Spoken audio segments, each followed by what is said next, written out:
নমস্কার বন্ধুরা, সন্ধ্যা রান্নাঘরে আপনাদের স্বাগত। আবারও চলে এসেছি নতুন একটা রেসিপি নিয়ে। আজকে রেসিপি চিতই পিঠে বা আজকি পিঠে। আজ আমি দোকানের কেনা চালের গুঁড়ো দিয়ে করে দেখাবো আজকি পিঠে। আপনারা ভাবছেন যে কেনা চালের গুঁড়োতে আজকি পিঠে বানানো যায় না বা ভালো হয় না, তো দেখে নিন কীভাবে দোকানে চালের গুঁড়ো দিয়ে এরকম নরম তুলতুলে আজকি পিঠে বানানো যায়। এই আজকে পিঠেটা খেজুরের গুড় দিয়ে খেতে কিন্তু দারুণ লাগে। তাহলে চলুন বন্ধুরা, ভিডিওটা শুরু করা যাক। দেখুন বন্ধুরা, আজকে পিঠে করার জন্য এখানে আমি একটা গামলিতে কিছুটা জল বসিয়ে দিয়েছি, আর দেখুন ওতে 1 চামচ নুন দিয়ে দিলাম। এবার এই জলটা খুব ভালো করে গরম করে নেব। দেখুন বন্ধুরা, খুব ভালো করে জলটা গরম হয়ে গেছে। দেখুন হালকা গাঁজা গাঁজা ধরেছে।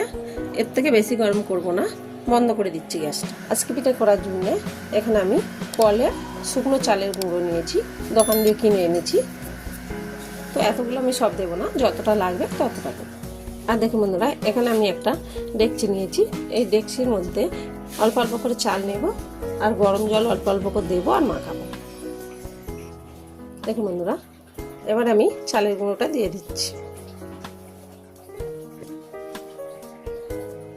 3 বাটি চালের গুঁড়ো দিলাম, আর দিলাম 1 বাটি ময়দা। তো ময়দাটা দেওয়ার কারণ হচ্ছে চালের গুঁড়ো দিয়ে শুধু যদি করা যায় তাহলে পিঠেটা খুব শক্ত হয়, সেই জন্য আমি 1 বাটি ময়দা দিলাম। দেখুন বন্ধুরা, এবার আমি এখানে গরম জলটা নিয়ে নিয়েছি। এবার আমি অল্প অল্প করে দিব আর মাখাবো।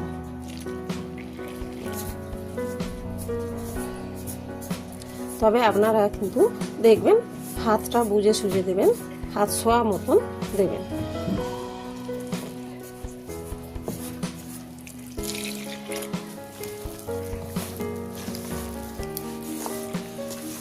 এখানে কিন্তু হ্যান্ডবিট দিয়ে মাখালে হবে না, এরকমভাবে হাত দিয়ে খুব ভালো করে মেখে নিতে হবে।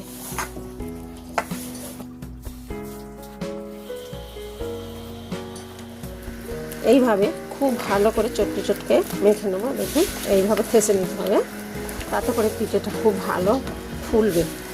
আমি এখানে চালের গুঁড়োর মধ্যে ময়দা দিয়েছি, আপনারা চাইলে ময়দাটা নাও দিতে পারেন। দেখুন বন্ধুরা, খুব ভালো করে মাখা হয়ে গেছে। দেখুন এরকম ঘনত্ব রেখেছি। দেখুন এবার আমি দিয়ে দিচ্ছি 1 বাটি ফ্রেশ নারকেল কোড়া। এবার এই নারকেলটাও খুব ভালো করে এর সাথে মিশিয়ে নেব।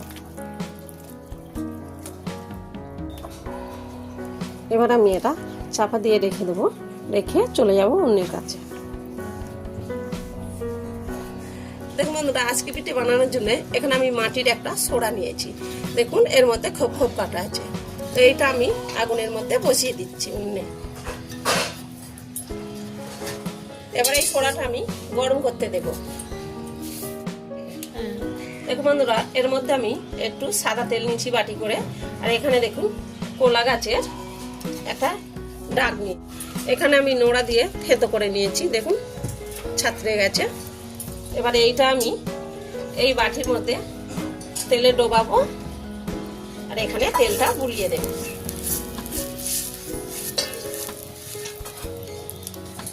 প্রত্যেকটাই একই রকম ভাবে আমি তেল বুলিয়ে দেব।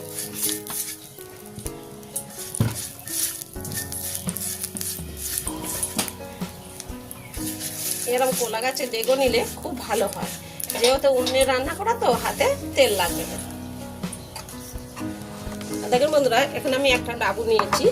এই ডাবুর সাহায্যে আমি এটা তুলে তুলে ওর মধ্যে দেব। আর দেখুন ঘনত্বটা ঠিক কেমন রেখেছি। দেখুন এরকম ঘনত্ব রাখতে হবে।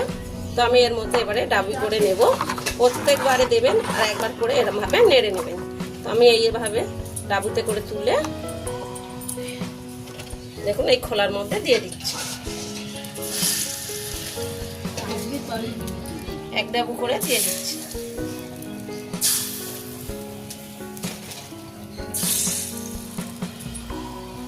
এবার দেখুন এখানে একটা মাটি সোড়া নিয়েছি, একটু জলে ভিজিয়ে নিয়েছি। এবার আমি এর মধ্যে চাপা দিয়ে দিচ্ছি। এবারে চাপা দিয়ে আমি জাল দিয়ে নেব 10 থেকে 15 মিনিট। 10 মিনিট হয়ে গেছে, চাপাটা খুলছি।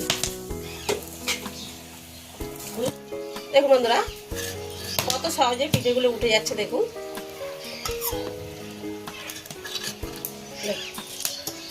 এইভাবে যদি আপনারা পিঠে করেন তাহলে কিন্তু এইরকম খুব সুন্দর ফুলকো ফুলকো আজকে পিঠে হবে। আবারও একই রকম ভাবে তেল লাগিয়ে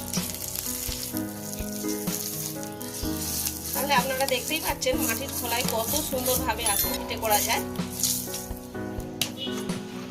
দেখুন আবারও পিঠেগুলো দিয়ে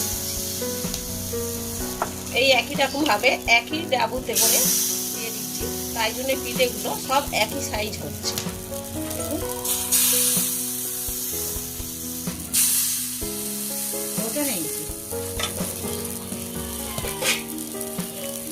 এইভাবে সব পিঠেগুলো করে নেব। আবারও চাপা দিয়ে দিলাম।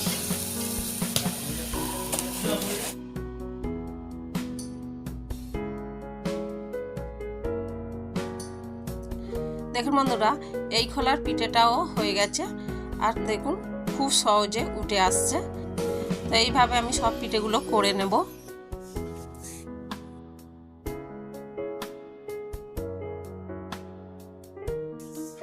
দেখুন বন্ধুরা আমাদের সব পিঠেগুলো করা হয়ে গেছে। এবার আমি একটা প্লেটে সাজিয়ে আপনাদের দেখাচ্ছি।